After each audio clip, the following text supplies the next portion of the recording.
현재 유통업계의 뜨거운 감자죠. 대형마트의 새벽 배송 허용 문제입니다. 정부가 지난 14년 동안 꽉 닫혀있던 빗장을 풀겠다라고 방침을 세웠습니다.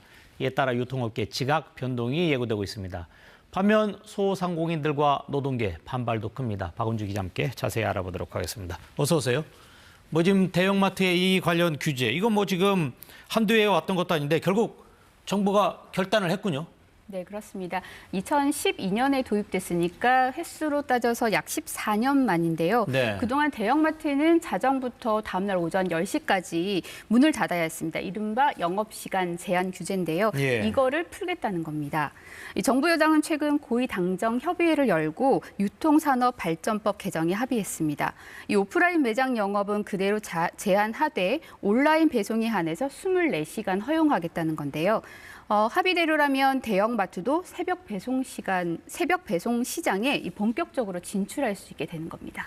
사실 관련 규제가 처음 만들어졌을 때는 골목 사건을 보호해야 한다 이런 이야기가 있어서 이 규제가 그래도 지지를 받거나 이런 상황이었는데 지금은 상황이 달라진 겁니까? 그렇죠. 이 시장 환경이 급변했다는 게 이 정부가 이렇게 정책을 추진하는 이유인데요. 네.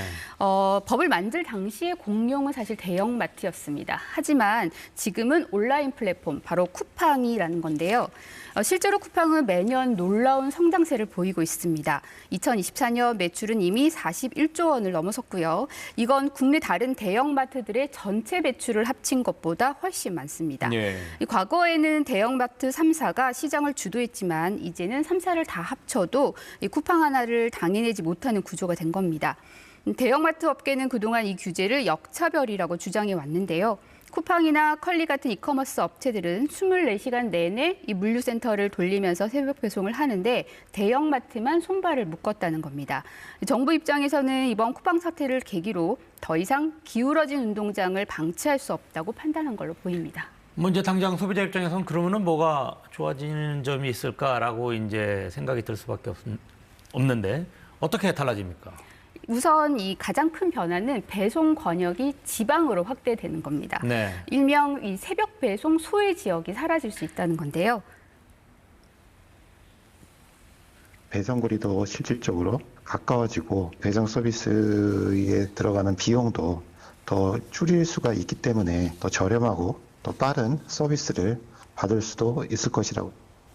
이게 무슨 얘기냐면 이 대형마트 3사는 전국의 상당수의 물류센터를 갖고 있죠. 그렇죠. 지금까지는 여기서 새벽 배송을 못했지만 이 규제가 풀리면 이 공간을 즉시 새벽 배송 기지로 활용할 수 있는 겁니다.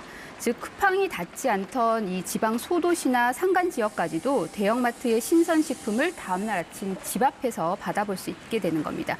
그러니 소비자 편익은 확실히 늘 것으로 보입니다. 자, 소비자 입장에서는 좋아할 수 있을 사안 같은데 이것에 반발하는 분들도 있죠. 소상공인 어떻습니까? 네, 맞습니다. 이 소상공인들의 반발은 생각보다 훨씬 거셉니다. 네. 쿠팡 독점이 문제라면 쿠팡을 규제하면 되지 왜 골목 상권을 죽이느냐 이런 얘기입니다. 대형마트가 문을 닫는 시간에는 저희는 새벽 시장을 발로 뛰며 물건을 해왔습니다. 골목 구석구석까지 대형마트의 배송 트럭이 눌리게 된다면 동네 슈퍼와 중소마트는 고생할 수밖에 없습니다.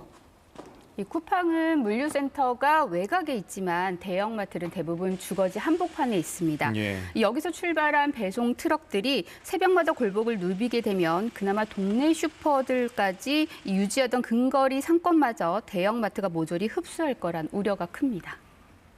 노동계의 반응은 어떤가요?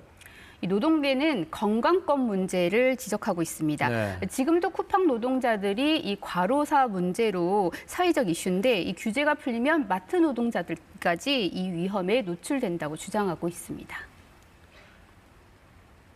대형마트 노동자들도 똑같은 위험에 노출시키겠다라는 것으로밖에 쿠팡에 대한 적절한 규제로 건강권, 노동자들의 건강권과 소비자들의 소비 편익이 좀 조화로울 수 있도록 이 노조 측은 단순히 이 배송 기사뿐 아니라 물건을 포장하고 이 분류하는 매장 직원들까지도 위험한 이 환경에 노출될 수밖에 없다 이렇게 우려하고 있습니다. 결국 규제가 해소되려면 국회에서 법을 바꿔야 할 것 같은데 전망 어떤가요? 이 국회 통과가 일단 남아 있는데요. 네. 이 정부는 골목 상권의 피해를 줄이기 위해서 상생안을 마련하겠다 이렇게 얘기를 한 상태고요. 예. 하지만 소상공인 단체들은 뭐 헌법 소원까지 강행하겠다, 불사하겠다 이러며 배수진을 치고 있습니다. 또 이 다가올 지방선거를 앞두고 지역 상인들의 이 표심도 생각해야 하는 만큼 예. 상황은 좀 더 지켜봐야 할 것 같습니다. 네, 알겠습니다. 오늘 여기까지 듣도록 하겠습니다. 지금까지 박은주 기자와 함께했습니다. 고맙습니다.